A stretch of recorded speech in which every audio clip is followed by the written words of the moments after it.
Brando. This is Bill Staten, and this is our Conversations with Friends. In September. And I always like to start with something a little bit humorous. I think it makes us pay attention better. This was about Twitter and Elon Musk. Twitter was a company that originally did not want to be bought by Elon Musk.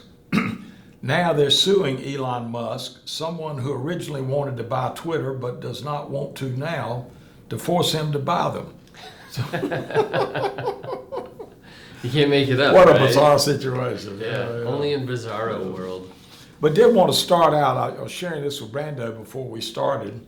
In the past 75 years, every time inflation has exceeded 4% and unemployment has gone below 5%, the U.S. economy has entered a recession within 2 years. And a lot of times a recession can be very severe for the economy. But hold on, don't let it disturb us. On the other hand, here's something very, very positive. This is from a fellow named Sam Stovall. He used to be head of Standard & Poor's Equity Research. I met him a few years ago at a conference. And he came up with an interesting point, going all the way back to World War II and all the bear markets that have occurred since then. And he said, following a bear market, the S&P 500, and then it rallies more than 50% off that bear market low, which we already have done, right? That bear market low holds. Gotcha. So you're not going to break back through that. You will not break back through that. So we have 75 years of history saying that we should expect a recession down the road in the next 2 years, but that the bear market low we've already had. And I think what's going to happen, and this is something else I wanted to cite, a fellow named Ryan Detrick from Carson Group notes that there have been 3 similar summer rallies like we've had in this July and August in 1989, 2009, and 2020. And all 3 were followed by double-digit market gains in September, October, November, December. So that could be setting the stage for another strong market gain over the next 4 months. Gotcha. What were those 3 years again? There are 1989, 2009, and 2020. Huh, interesting. But I wanted to point out that even if we follow the historic pattern and we have a recession, I think, Brando, it's going to be mild. And I think the reason is this economy has so many things going positive for it. We have close to all-time low record unemployment. We have shortages across the board of all kinds of stuff. Airports are crammed and jammed everywhere. We have jobs available in abundance. The banking sector is in sound health. The economy overall is not especially highly leveraged. There's more than $2 trillion in excess consumer savings. There's substantial unrealized gains in stocks and housing, and corporate American balance sheets and liquidity have improved over the years, not to mention the fact that pretty much across the board commodity prices are falling. Yeah, it's a lot of positive points. Yeah, a lot of good things. Yeah, Yep. yeah. It's interesting. So I just got back from Camp Kotak. Right. And one of up in Maine. Up in Maine, yeah. Which is it was a phenomenal experience. Again, thank you for letting me go on your behalf. But well, we're gonna split it next year. You're gonna go 1 week, and I'm gonna go the other week. It sounds like a good deal. But one of the things that was kind of a recurring theme up there was the change in the economy, and I think consumer behavior is kind of changing, the work from home being more prevalent. I think some of the statistics you put off there, I can see how pundits or talking heads would look at what's going on, and they always tend to be negative anyway, but they could look at it in terms of the old economy and things that maybe they looked at in years past that held true. But as you and I know, the market is forward looking, and if things are changing, those are some good hard facts to give the economy and the consumer some dry powder. And another positive indicator is, Brando, we have a record number of America's finest companies with a minimum 10 years in a row of higher dividends per share, and also have a record number of candidates down the road with 6, 7, 8, or 9 years in a row of high dividends per share. So that says a lot of powerful things continue to go on in the economy. We definitely have our work cut out for us. Yeah. So we're going to go to slide number 1 now. Yeah. And this shows Lego, and they're the #1 tire manufacturer in the world. Although obviously Lego tires are not very big, but it's not a Goodyear or a Firestone or anybody, but it's Lego. Yeah. And I found it very interesting that just six 2x4 Lego bricks can be combined in 915,103,765 different combinations. So that's a lot. That is unbelievable. That's almost 1 billion different combinations. Yeah. I mean, when you gave me that slide to make it, I wanted to look up the mathematical formula to see if that was how accurate that was. Yeah. Have you stepped? I feel like you've stepped on a fair amount of Lego tires in your day. Was Will, your son, into Legos? I never. They really never were. Growing up, I was into building blocks. Okay. Of all shades, and my son and daughter, Will and Gracie, never really got into Legos. I think we had a small set, but I don't think they really got behind them too much. Yeah. I've stepped on my fair share of Legos. Yeah. Well, we're going to move on to slide number 2. Sensationalism sells.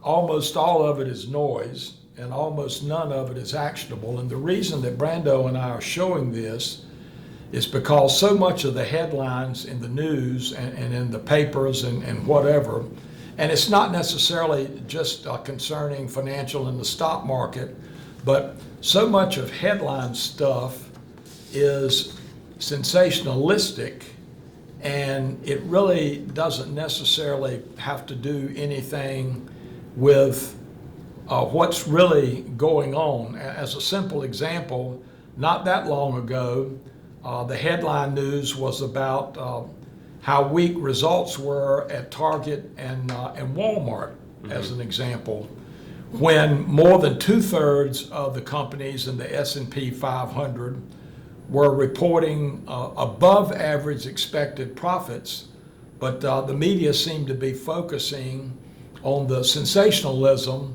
of Walmart and Target, and they were not alone. The sensationalism of them not doing as well as had been anticipated, and leaving out the dozens and dozens of companies that were doing far better than anticipated. And so one of the things that Brando and all of us here at Navarre, we want to focus on what's realistic and what's really going on, not just what the headlines are talking about, so often which is misleading, is overly negative, and fails to overlook or not emphasize enough all the positives that are really going on. There's a lot of, to your point on the most recent earnings quarter, there's a lot of good things that came out of the quarter, but like you said, it doesn't get covered as much, even though it's a preponderance of the data, the media tends to reach for those outliers to make a newsworthy story or to get somebody to click on an article. And it's just not, those are the outliers. Those aren't the norms. So.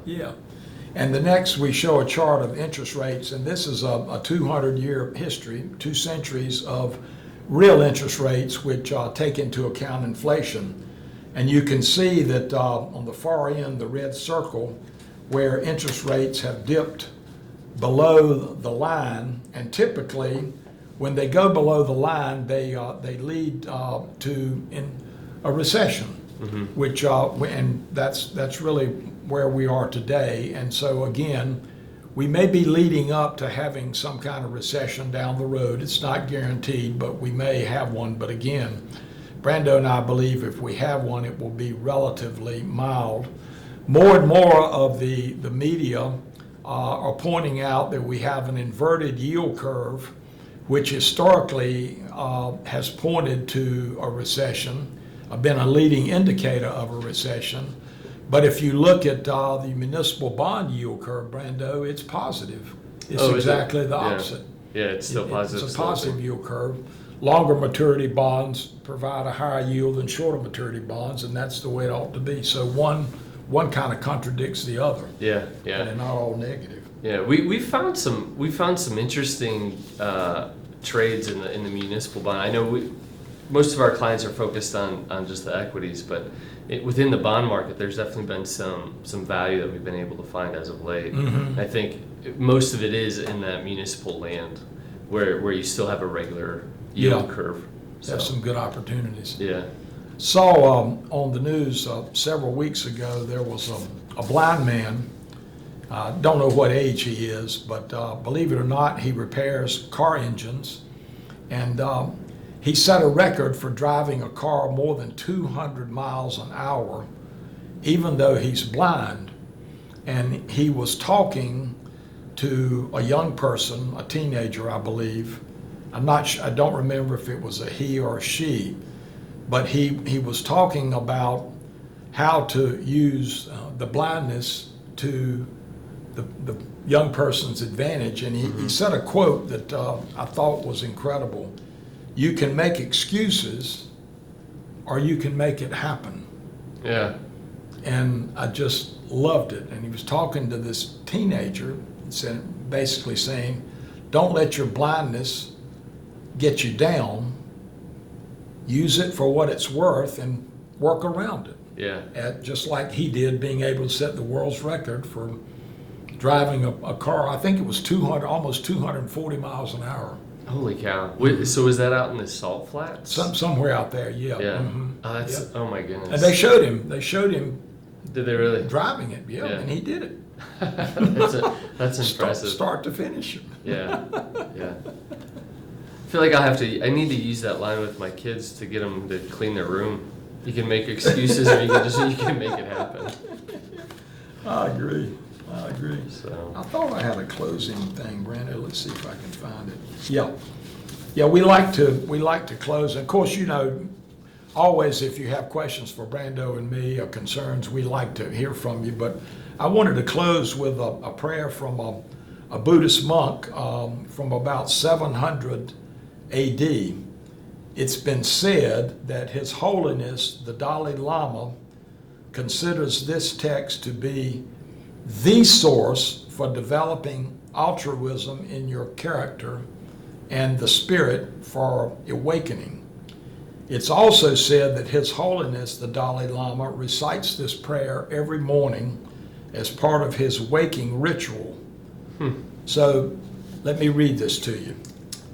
May I be a guard for those who need protection, a guide for those on the path, a boat, a raft, a bridge for those who wish to cross the flood. May I be a lamp in the darkness, a resting place for the weary, a healing medicine for all who are sick, a vase of plenty, a tree of miracles, and for the boundless multitudes of living beings.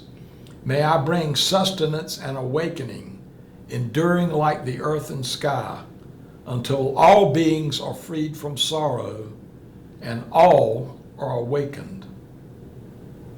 That's pretty good. Beautiful? Yeah, that is. All right. It's pretty relevant for what we do, I think.